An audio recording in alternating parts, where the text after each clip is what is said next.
this is Colleen McGee welcoming you to another episode of Fort Riley, the podcast.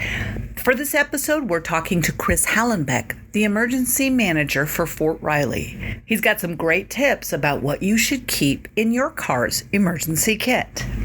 For the winter travel, I say the first thing that we would want to do is hopefully folks, they did this already since we are in the winter season, winterizing your vehicle. Doing a check of your vehicle for those things that effects would take a harder hit on. But, whether if you don't feel comfortable doing it yourself, take it to, somebody you trust to do that for you. But think about things like, your antifreeze level, your battery, look at your brakes. One thing people often forget is exhaust system, just checking it for leaks.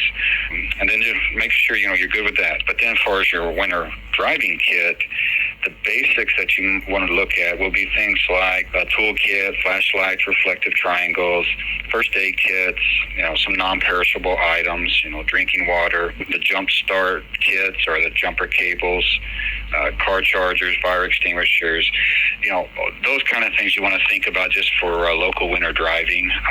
If your vehicle requires, if you're in an area that requires like chains, you want to think about that.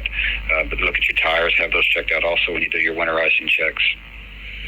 So what are some of the things that people don't think about that come in handy in a winter kit in a car for, say, longer trips? Thinking about longer trips is where people often forget to change up or add to their driving kit. You want to think about things that you might need for when you go on that longer trip, spare coats, food, extra food or snacks, additional water.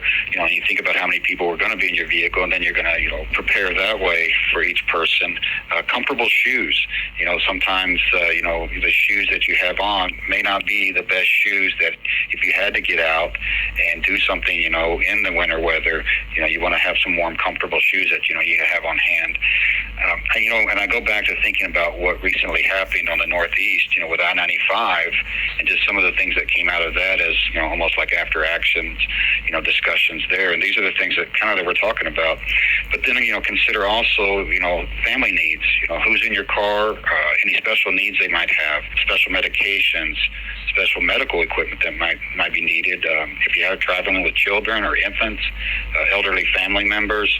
So whatever those kind of needs you might need also in addition to your normal winter kit as you travel short distance. Now think the long distance.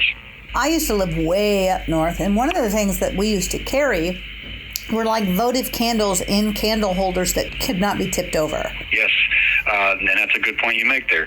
In our list that we provide folks, we do add in, candles, but also we add in like a old coffee can. Not only would the coffee can help with securing your candles, but also it would give you a little heat off of that too. That that basically it's safe to use, and it's still going to give you some heat there. That's a good point. Don't forget about the pets. That goes back with, the special considerations you might have.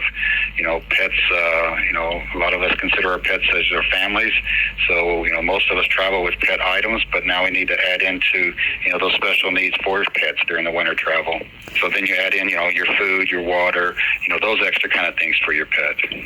Now, there is one pet item that I hear comes in handy for more than one application, kitty litter. Yes, kitty litter is another one that's on our list, and kitty litter not only would provide you a little additional weight in the back of your vehicle, but if you did find yourself, you slid off the road or you're stuck in some snow, little ice, that kitty litter gives you some grip there when you throw it down and you try to head out. I guess the other thing that might be the most important is to let people know your travel route and your expected time of arrival. Yes, that's always good, just to let folks know where you're going and, if you are traveling. But like you said, let somebody know where you're going and, what time you think you're going to be there. Also add in your route. And one thing you don't think about also is, was cell phones. A lot of folks didn't consider carrying extra cell phone battery packs, chargers to charge your cell phone. So that's another thing to add to your kit. So it's almost like thinking about camping. It feels like if you're going to travel in the winter. Well, as I was sitting here going through everything, and kind of looking it over, I was like taking your home kit, and now you got to kind of put it in your car, but you condense it a little. True. And I know some folks have traveled with their kit packed in like a 5-gallon bucket with some extra garbage bags. That way the 5-gallon bucket can double as a restroom facility if they're stranded for a little while. Right. Yeah. Like I say, when you're going on long travel, you think about what's in your home kit, what you would need for sustaining yourself for that 72-hour period at home, and then kind of take that to your car kit for a long traveling trip, and condense it down, but also allowing you to have some type of sustainability if you did find yourself, in a situation that you were stranded or just stuck in traffic like those folks were.